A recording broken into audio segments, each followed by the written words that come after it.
I'm with you. Grab my hand. Grab my hand and get up. You got it. You hear me? You got a chance. I don't care what nobody say. I don't care what you're going through right now. I don't care about none of that. You got a chance. You hear me? You got the same 24 hours as everybody on this planet. You got a chance. You hear me? I'm supposed to be dead. You hear me? I was the person live outside of my teenage years. Welcome. I'm supposed to be dead. Podcast. I'm supposed to be in the I penitentiary. am The underscore earth stop. Twisted You hear me? Ambition. But I'm To my right, we have our guest today. His name is Antione Miller. Doing a lot of great things in the city for our young black men. He has a AAU program called Camden Elite. He's not only just teaching them, basketball skills and principles. He's also teaching them things about life. And we had to bring him on the show today, so he can, highlight what he's doing in the city, which I think is a great thing. Well, damn, that was a mouthful. What? Yeah, definitely. What is your name? Well, my name. You know why I ain't say my name? Why? Because I have it pop up on the screen every goddamn time. Oh, okay, but you can still introduce yourself. Yeah, well, y'all know me. Okay, great. Yeah, and I'm Young Mark 856. And welcome to Push Boy Podcast, man. I'm excited about this show, man. I got my longtime friend. I knew him for a while. Yeah. You know what I mean? But I like what he got going on. And Sid brought up the idea of bringing him on the show. I was like, yo, that's dope, man. Every time I ever seen him, he was on the court. Yeah, with braids. It's about Yeah, the AI braids that for a while. That's going down. That's doing something positive. This brother doing something positive for Definitely. kids that I enjoy. So yeah. tell us a little about that program you got into. First of all, that scenery is amazing, man. I gotta looking great in here. But just before I start, thanks for having me on the program, man. Anytime I see three black men talking about something that makes sense, things that we need to be talking about to better our society and our community, I'm always with it. But as far as the program, for those that don't know, AAU is basically it's a travel team to get recruited and noticed by colleges. In essence, that's what it's supposed to be for. In totality, it's not really like that, but I mean that's a whole nother topic for a different story. But from our end, it's essentially what Sydney just said. We look at it from two components. From the basketball standpoint, I guess the best way to explain it to you guys, I can allude to Sydney and Mar. Who taught you how to run track when you was younger? It's a rhetorical question for me. Honestly, I mean, we had a few coaches, but naturally we just went from our own. It was a rhetorical question for It me. wasn't really like organized. Okay, yeah. So for y'all that don't know Mar, like he was all world in track, self-taught man. Who taught you how to play basketball, Sid? Not really nobody. Again, really. another rhetorical question. Yeah. Both of these guys, Sid came in at Rutgers his freshman year, and he was a chubby guy, and I watched him work to become one of the best players in the conference. Like I just said about Mar at the Penn Relays, he had the whole crowd going nuts when he was just basically just coasting. Like it was that easy for him. But nobody taught them how to really hone in on their talents. It was just self-taught. Mm-hmm. Like you got your few mentors and things like that in the city that they give you a little nugget here and there, but nobody's really teaching us how to play. And from all our perspectives over the years, that's how it's been. But why though? Why? Y'all got all this knowledge, even more so than that. Y'all got the pitfalls and things that y'all been through, but y'all want to give it to the kids. And basically, I just got sick of seeing that. We want them to perform in high school for us, but once they go against something that they never seen before, we getting upset. Like, no, nobody taught them. The thing I don't like about this city is we get spoiled with our talent.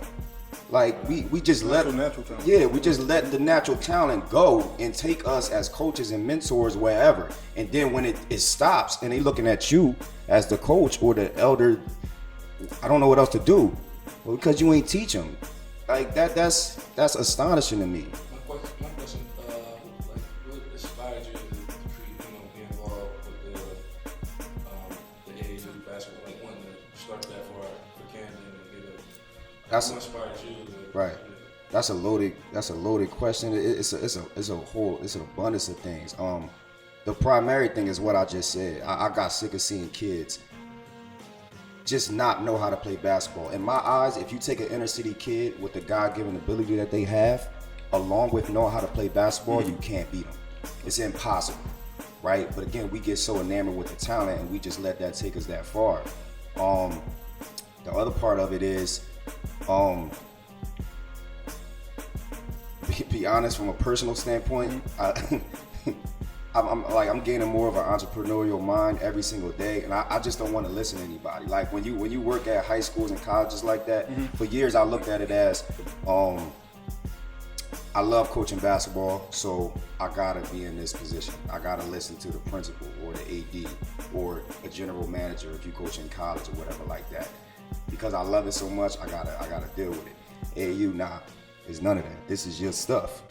Like whatever you want to do, you do it. You coach it the right way, which alludes to the second part of my first question. You asked me why did I start doing it. The first part is the basketball part, but on the flip side, it goes back to what Sid just said, it's the life skills. Like, I can take a segment of my practice and bring a real estate investor in there to talk to my kids. I could do that. Right. I could take a dude that just did 15 of life and got out and talk to the kids about what prison is really like. I can talk to my kids about when they see us, the Netflix documentary, and what would you do in that type of situation. I can take time out to show them how to tie a tie. You know, teach them about stocks. Teach them about building your portfolio. I ain't gotta be in a class and follow these mandates and regulations that they put. You know, and I've seen some really good. This is another part. I've seen some really good teachers over the years that they'll try to be so creative in a classroom and try to implement things. But at the end of the day, you still gotta follow the mandates and the structure of the class. And I felt so bad for them. So I was like, man, yo, forget that. No, I'm gonna teach these kids real life skills. Just to say real quick, that interview that y'all did with Keith was amazing. It was incredible. It was incredible. You know, but just to allude to that, and you said it, bro. I don't care about signs, bro. Like my kids don't care about signs, bro. And that's not gonna help you pay a bill. Like that's not gonna help you learn how to open a bank account. Like learning about John Paul the 17th in history, that's not gonna help you navigate through this world. But they keep embedding in us that that's the only way. Like just open your eyes, you know. That's all I'm trying to do with these kids is just open their eyes. Like I feel like it's too late. Like Asian and stuff, they learning stuff at 3-4 years old, and they ready to navigate the world. But why are kids not? Because we stuck in the Stone Age when it comes to education. So like they think that we still here in America think that education should only come from a book. When the way that you learn is through experience, and through other people's experiences, and people share those experiences. Teachers can't go in the classroom all the time and share what they really want on in their life because, like you said, they have to follow the structure. Like you have to talk about this, X, Y, and Z, and that's it. Don't bring your personal life into the situation, even though that's the part where they really can learn from. Yeah, the personal part. That's insane to me, but maybe it's supposed to be that way. That's how America wants it too. Of course, they wanted that structure. So when we get out here, we don't know what to do. Clueless. Right, but y'all said all this in the podcast with Keith. You know, so again, that's my main thing. Obviously, on top of that, we want to win, and we will be successful from that. But I know the basketball part to get kids in, but we just trying to drop jewels, man, and just trying to knowledge is really it's so powerful, man. It's amazing too because you know, for us as minorities, what you're doing is important for us to go through our journey and see a problem we can fix. Yeah. You know, you growing up out of Camden, I played basketball when I was young. You know, I can tell that you connect with that in a certain way and is willing to organize and structure what can be better for our youth. And it's important for us as we get older to do that. You know what I mean? I always told you, like I told this story on the show before, like when I told the story about, you know, wanting to help somebody change their career, become a truck driver or whatever instead of standing on the corner. I might have somebody for you too.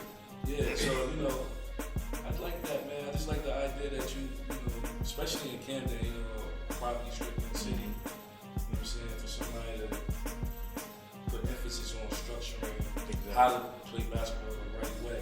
I wish I had that when I was young. We all not at all. We all do, bro. Not at all. We all do, bro. Like that's astonishing. Like think about it. Amazing. Go ahead. I was giving you flowers. Like it's amazing that it took. Especially, like I said, I connect with him to see him go through this and really organize and put it in the right way. Oh, no, I was just saying that I think it's real dope that you use it because a lot of times in the classroom, what loses the kids is they're not interested. They don't give a damn about what you're saying. I just have to be here. when you they're somewhere they want to be. You know, when they come play ball with you, they come to the AAU, the Camden Elite. They want to be there, and on the same time, you're giving them life skills. That's you know the trick. You're giving them life skills. Because I noticed, like, even with me coaching Little League football, these kids ask you some questions that throw you so left. You're like, I need your parents say, I need to ask them if I can talk to you about this. You're like, nah, Coach Foreman, I just need to, you know what I'm saying, this little shorty. I'm like, bro. In my mind, I'm like, hold on, do I need to go buy you some condoms, bro?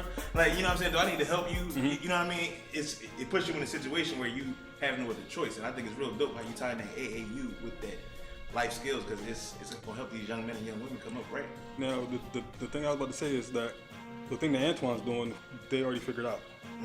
They already figured out that already, but they used it as a tool to, you know, control us and to lock us in a box. You understand? Yeah. In order for you to go to the next level, you have to play college ball. You have to play high school ball. So you have to be in that school learning what they want you to learn. Somebody who loves basketball, loves sports, I'm gonna go to that school just because I want to play ball there. Yeah. And now you're sitting in the classroom being brainwashed constantly with their curriculums the entire time. Okay. Let me ask you a question. Y'all went to Rutgers. Now, as being a student athlete, was it just like high school? Because, you know, isn't college a little different?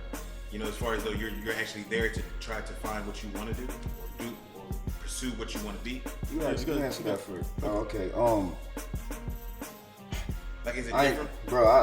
The most I learned in college was from my EOF counselor, bro. It wasn't from the classroom.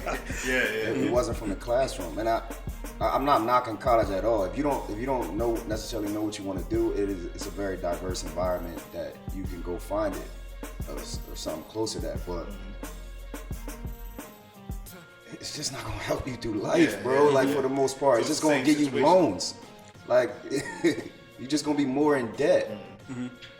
When you can get a trade like what Mara's talking about right out of high school, or even if you don't even graduate high school, you be a truck driver, bro. Like it goes right back to what Sid just said, bro. It's so much brainwashing. They put everything we see on TV, we just take it and just that must be right because they told me, or better yet, that person over there told me that got a suit on, so he must be right.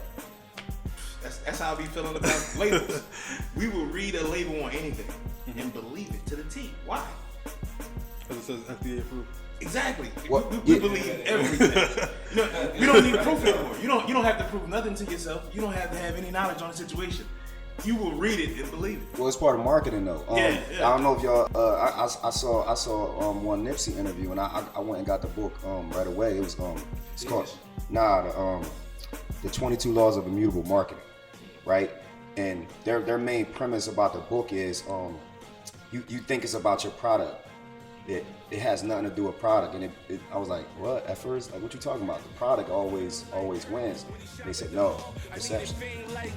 Perception is way bigger than the product. Watching out for the law. I tell my youngin' hand it off. I'ma sit in the car. I used to go visit my dog. Now he don't speak at all. I need that Billy and Czar. I don't know what y'all on. I got the mind of a hustler. I tell Camden I'm gone. I give you game loan, homie. If your loyalty strong, I'm talking for the people, black people we on. If you ain't trying on your own, then I don't know what y'all on. Mission I'm on to put my family on. I know the feeling of being broken outside being home. Word. What hardship you've been through, I don't care what nobody else gonna say. I'm proud of you. Oh, Wallow, you don't know me. I don't care if I don't know you. I know somebody to know you. That's why you getting this message. Because I'm proud of you. You hear me? You doing your thing.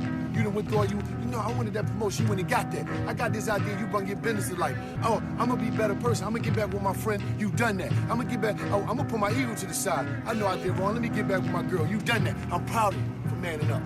I'm proud of you for going after your dreams. I'm proud of you. I'm proud of you. I'm proud of you.